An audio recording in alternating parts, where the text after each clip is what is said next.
রাষ্ট্র সংস্কারে আওয়ামী লীগকেও চান Sajeeb Wazed Joy. Report BD news 24-এর।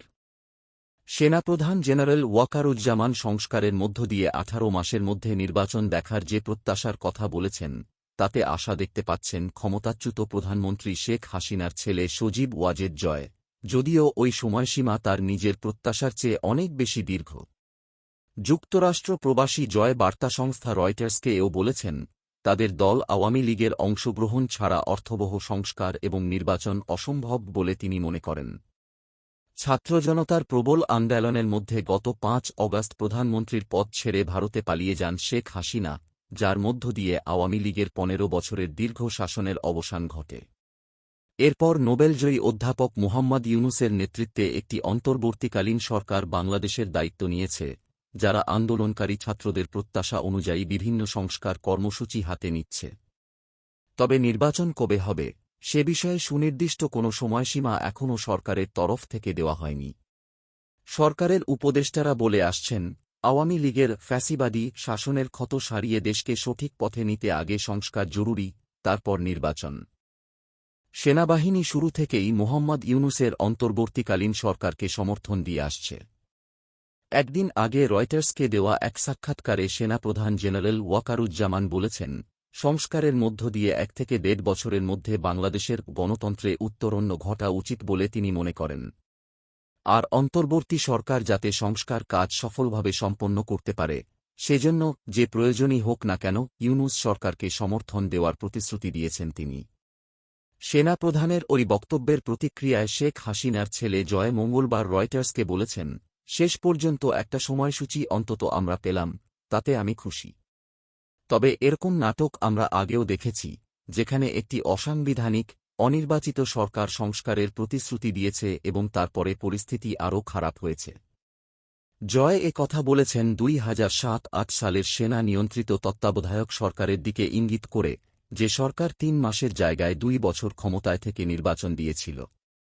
সেই নির্বাচনে জিতেই ক্ষমতায় ফিরে টানা 15 বছর দেশ শাসন করেছে আওয়ামী লীগ। আওয়ামী লীগের মতো দেশের আরেক বড় রাজনৈতিক দল বিএনপিও দ্রুত নির্বাচন দেওয়ার দাবি জানিয়ে আসছে।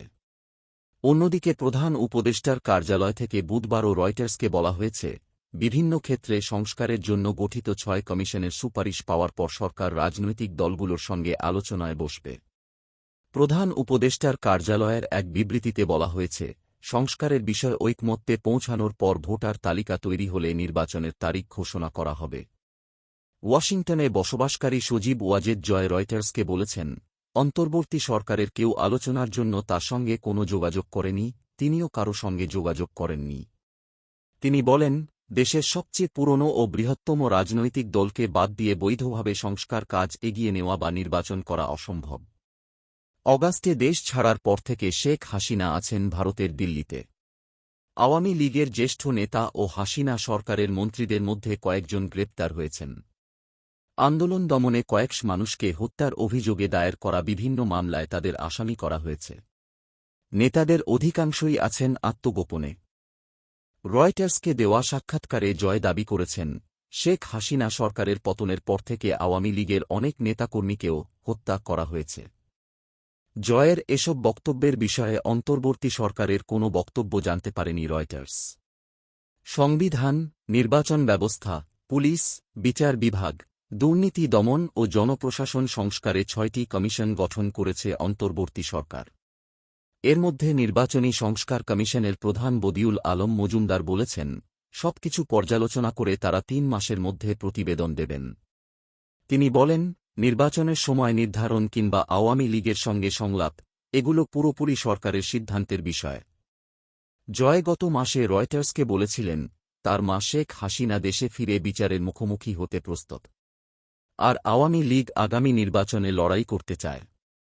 মঙ্গলবারের সাক্ষাৎকারে রয়টার্স জানতে চেয়েছিল, শেখ হাসিনা কবে দেশে ফিরতে পারেন। উত্তরে জয় বলেন, এটা তার ওপরই নির্ভর করবে।